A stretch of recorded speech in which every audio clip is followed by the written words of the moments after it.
Welcome back to the Crochet Crowd as well as Yarnspirations.com. I'm your host Mikey. Today we're going to work on this particular basket. There are two different sizes within this one pattern. There's a small and a large, just like you see, but what is different about these baskets is that they're lined with another color.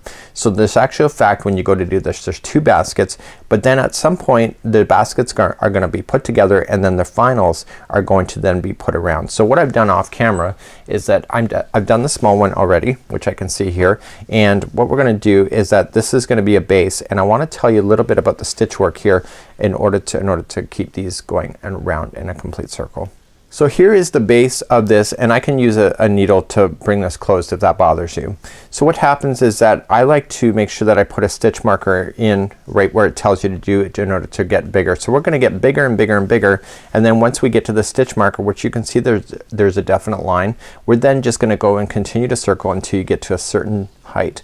You're going to do for both sets of the baskets, like this is the liner and then the outside are gonna be both done the same, and they're gonna sit within each other, and then once they're sitting with each other we're going to then put them together with our hook in order to make it go all the way around. So it's a really neat idea. So I want to tell you a little bit about the base here. So you're gonna notice like hats, they always have like incremental increases. These do too, but they're always not at the same spot. So that's kind of an odd thing, and the reason for it is that you get a more accurate circle if they're not at the same spot every time. So as we work through today's pattern, you're going to notice that where we do the increases in these circles will change, and it's only to do it so that you get a nice round circle. So I have the interior liner already done, so it's the same thing as that we're about to do with the outside, and then at some point in this tutorial we're going to put these together and then we're gonna finish them off putting them together at the same time.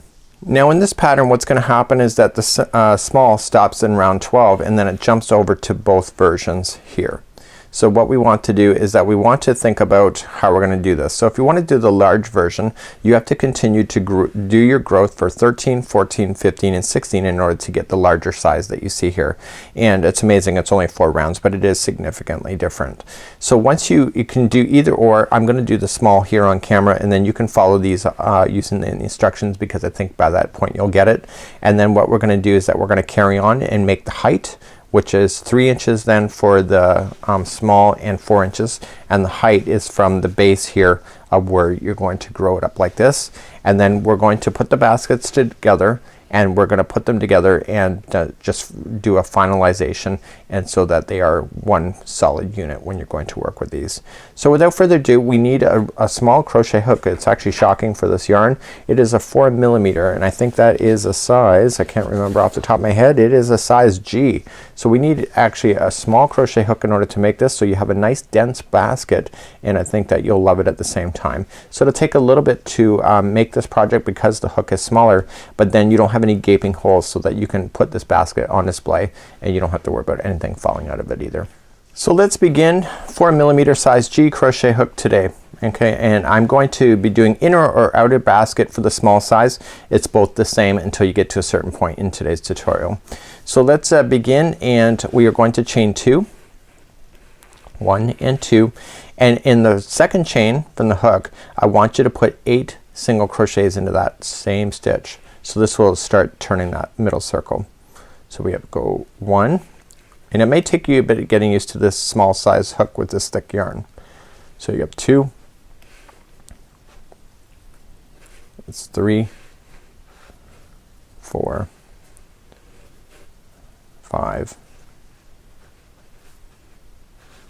and 6, 7, and 8. Once you get to 8, then you just join it to the first one. If you're not sure which one it is, just count it back. So 1, 2, 3, 4, 5, 6, 7, and 8. For me, I've been crocheting long enough that I know where that is, but if you're never unsure, just count backwards from this point, and there is the starting of your basket. So let's move along to round number 2. Round number 2, we're gonna chain up 1, and in the same one that you just did the join, you want to put in 2 single crochets into each one of those, and into that stitch, and then into each one of the ones going all the way around. So you're just doubling your diameter. So 2 single crochets into each all the way around, to see at the end of this round. When you get all the way around, you're just gonna join it to the top of the first one that you did. We're gonna do this every time, and I'm gonna give you the instruction to get you started, and I want you to know how to join. Okay, so here at the end, okay, if you're not sure and you're thinking that you got one more to go, you don't.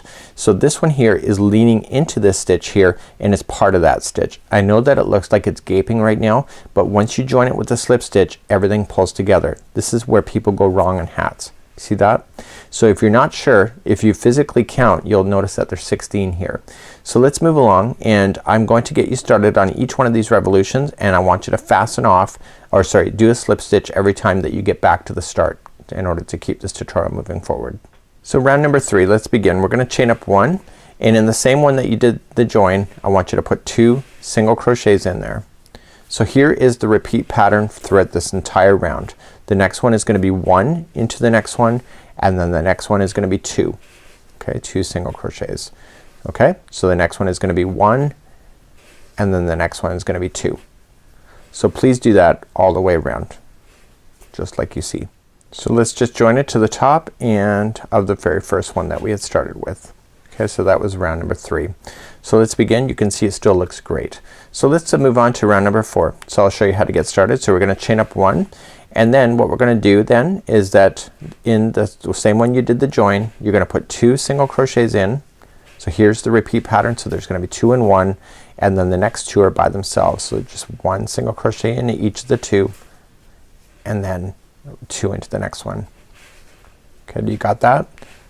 So the next 2 are by themselves, 1 and 2, and then the next one has 2.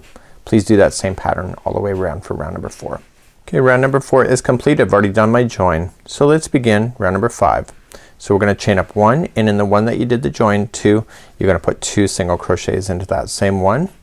And now the next 3 in a row, okay, 1, 2 and 3 will all be singles by themselves.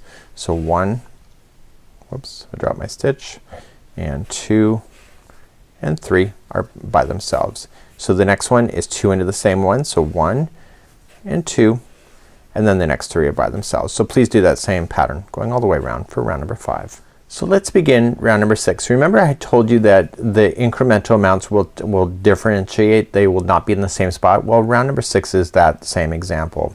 So we're gonna chain up 1, and the first 2 stitches are gonna be 1 single crochet each. So 1 and 2, and then the next one is gonna be 2 into the same one.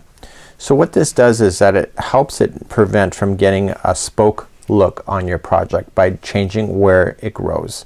So the next 4, so here's the repeat pattern. So you got 2 into here, and so this time then it's gonna be 4 in a row, so of just single crochets. Last time it was 3, so there's 4, and the only difference is that you just change where that spoke location is. So the next one then has 2, 1 and 2.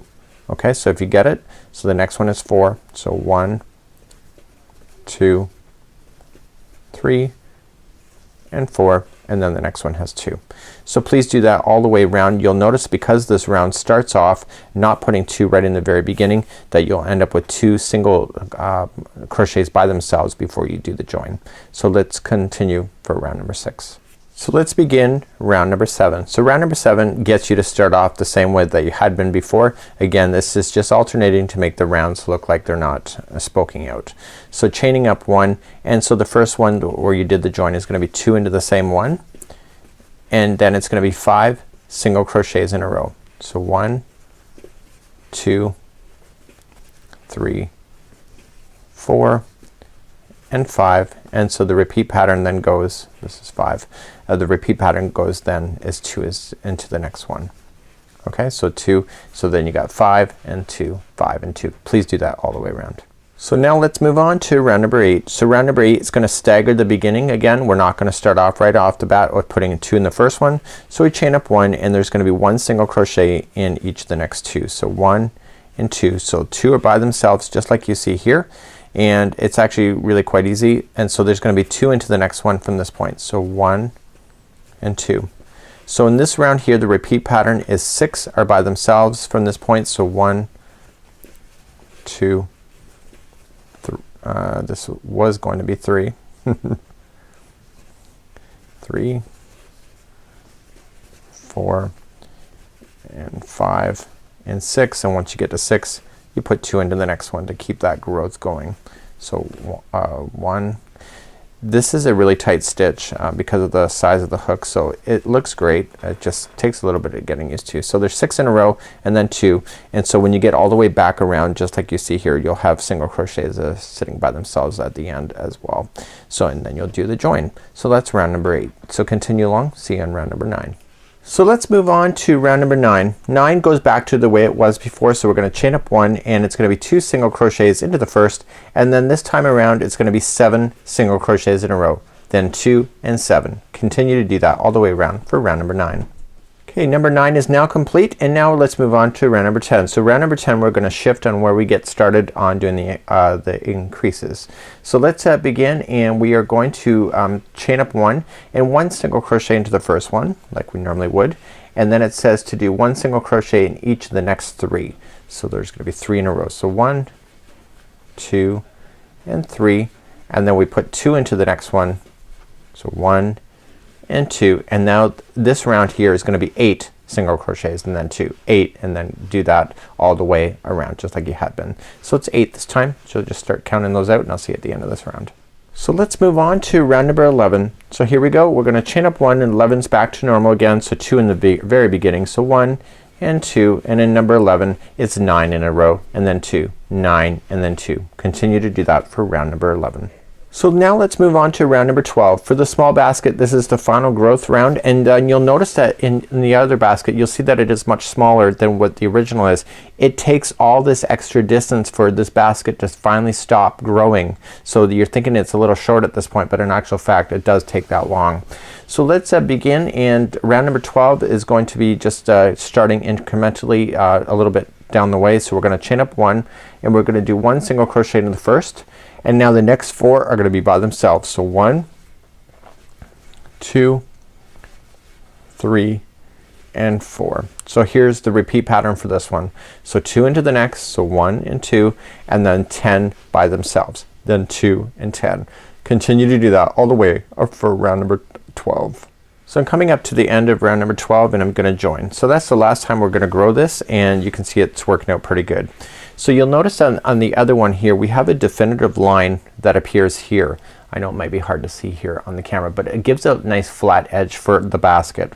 So what we're gonna do is that we're gonna do in the back loops only in order to create this line, and then we have to go a certain distance. So the small is 3 inches and the big one is 4 inches. So once we complete this next round, you're just gonna go around and around and around, no more addition of it, and you're gonna notice that it's gonna start curving around like it would on a hat, because it takes time to stop growing things. So let's move along, and we're now moving to both versions in the next round. So if you did the large version and you want to continue, you do 13, 14, 15 and 16 on your own, and then you'll pick up at this point here on what to do next. So we're gonna chain up 1 and we're gonna go into the back loop only. So you in a stitch there's always 2 strands. Okay, so if you go into the front strand, it's the front loop, and you go into the other one, it's the back loop. So if you go into the back loop, what happens is that it creates that line. So you're just gonna work your way into each back loop as a single crochet all the way around, and it will create that line, but it will also create that bend in the fabric that you need in order to have this basket sit really quite nicely on your table. So with this round number 12, please back loop single crochet into each one of them going around. So when you get all the way back around, you're just gonna join it to the beginning of the first single crochet. So here's the thing. Okay, that's part of that one. So here's the thing. It says to place a marker so that you can measure the distance between this part here going up. But there's a definite line that you can see. So you can either place in a stitch marker if you wish. So why don't we just do that just to satisfy this pattern. So let me just cut a piece of yarn here off camera. And what I can just do is that I can use that stitch marker. Okay, so right where the line is, right here. And I'm just gonna do that. And I'm just gonna, it's just loose, it's just for me to put it in there so I can see it. So from this point forward I need to measure 3 inches for the size small. So if you can see the line like you can on this one here, you can just measure it. So what I want to do, because this is the second one, I want to make sure that I'm going to count the number of rows to confirm the outside one here.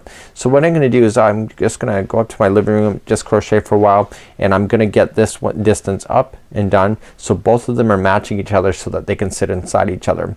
So if you're just finishing one, then you'll have to go back and do the other one. Okay, so there is your outside or your inside depending on what you were doing first, and then I'm going to join up, put these back together. I'll nest them and then I'll put them together so that you have them out. So this is what it kind of looks like at this moment. So I'll see you back here. So just single crochets going all the way around. Make sure you chain one, single crochet, and then join, single crochet and join, and keep doing that, and you'll notice it will take a while before it actually starts to bowl around like a basket. And I'll see you back here in just a moment.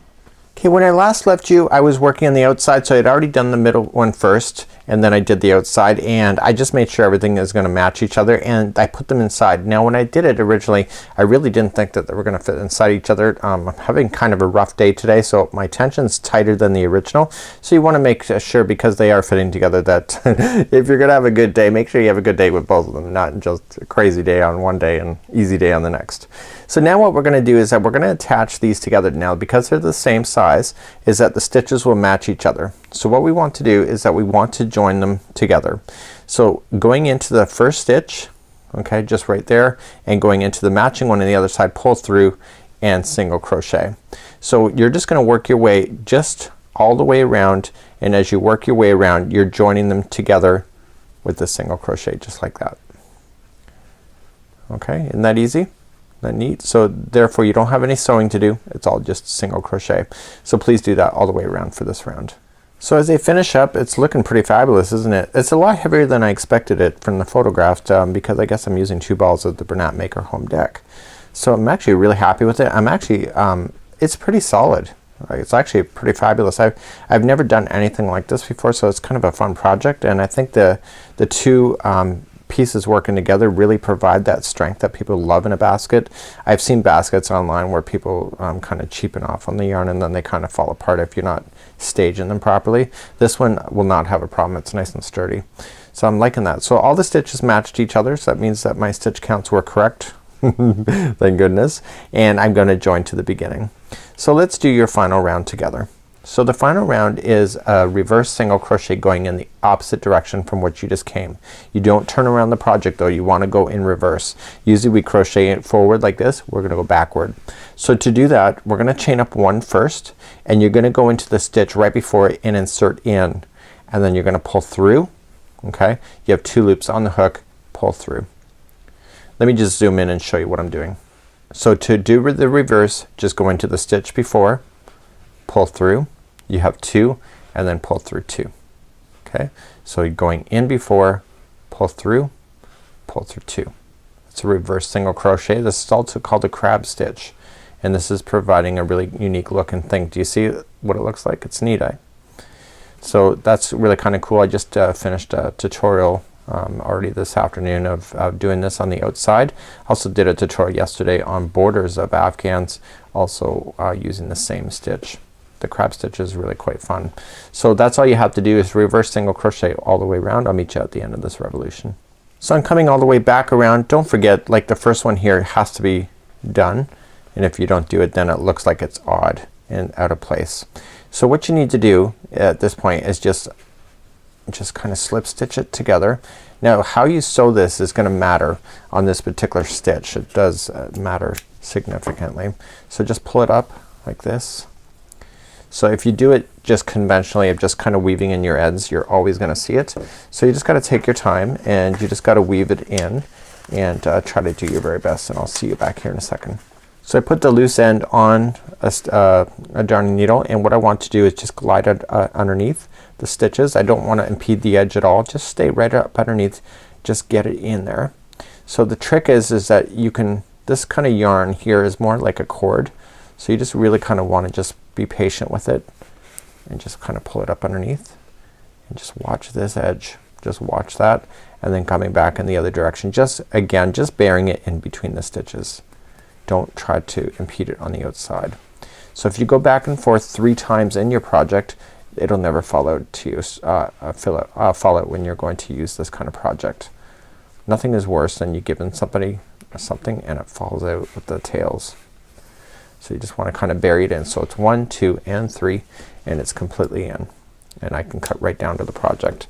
So now I just got to turn it over and make sure I have no loose ends on the bottom, like so. And this is my basket, and this is really kind of cool. This is called the Color Pop Crochet Basket by Yarnspirations.com. I've never done one of these before, so now you've gotten to see that, and I hopefully that you've enjoyed that today, and I will see you again next time. See ya. Bye bye.